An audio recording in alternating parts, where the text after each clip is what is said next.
Today's discussion will be between Miss Rafia Ayoob of Pakistan, Miss Nalini Nair of India, Miss Alice Evelyn Munro of Brazil, and Mr. John Goulden of the United Kingdom.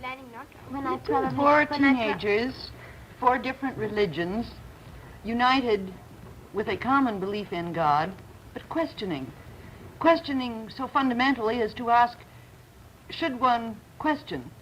And questioning so specifically as to ask, what is your recourse to God? For example, when and why and how do you pray? What about this? When do you pray? Well, first of all, I ought to tell you what God means to me. All right. Well, to me, God is a sort of, well, I'm afraid he's a sort of big brother.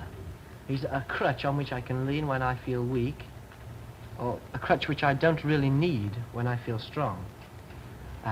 I usually pray when I'm in a moment of need. For instance, when I went to the American Embassy for my interview to see if I could come here, I went into a church and I prayed.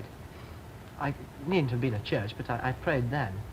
Why do you believe in a God? Do you believe in a God because you were told there was a God, or because as a result of your own inquiries you found that perhaps a God did exist? I think that the reason why I believe in a God is because it honestly never occurred to me that one doesn't exist.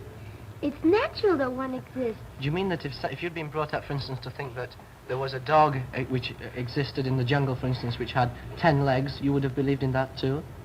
No. You can't compare God with a dog. Well, you can, because you don't know either of them. I think really, Evelyn, if you'd been brought up in a Marxist school, you'd have been a Marxist. I would have been until the moment I would have doubt. Well, why don't you doubt now? Because it's something, I don't doubt the existence of God. It's something essential to me. But it's not necessarily true, is it? It is true to me. To you, well, how have you proved it? This is important. How have you proved it?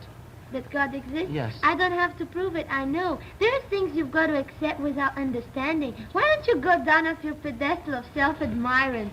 Well, do you think that just because I question everything that I'm told, and that I criticize things which aren't necessarily proven as true, that I'm on a pedestal of self-admiration? Yes, I do. Because everybody who says, I only believe what I see or what I understand, doesn't have a very broad mind, I think. Oh, this is a problem which all teenagers face, though.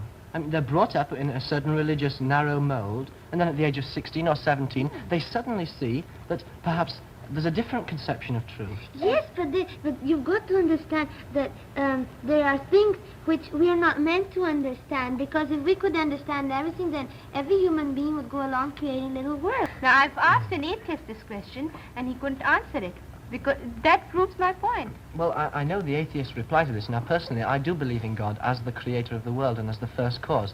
But just because your mind can't conceive of anything which hasn't got a cause, just because your own mind is human and you think in terms of cause and effect, it doesn't mean that the whole of creation came about by cause and effect. Your own mind has certain limits, but it doesn't mean that the whole of the world has. So, for instance, the Earth might have existed forever, and it not necessarily had a cause.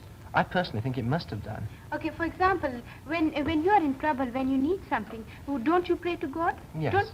I also pray to God when I don't need anything, and I also appreciate God when I see something beautiful. So it's not really a religious tap, because I don't just turn it on when I feel like something, like a glass of religious water. Yes, I went to a Methodist. I'm in a Methodist family, and I went to a Church of England school, so I was quite a devout Christian. But then at the age of about 13, I found that I disagreed with the sermons a little, in small details. And by the time I was 16, I had no common ground at all. They were talking about different things completely from what I was talking about. So I left the church, I left the whole of Christianity, and I'm now just trying to build up again on a basis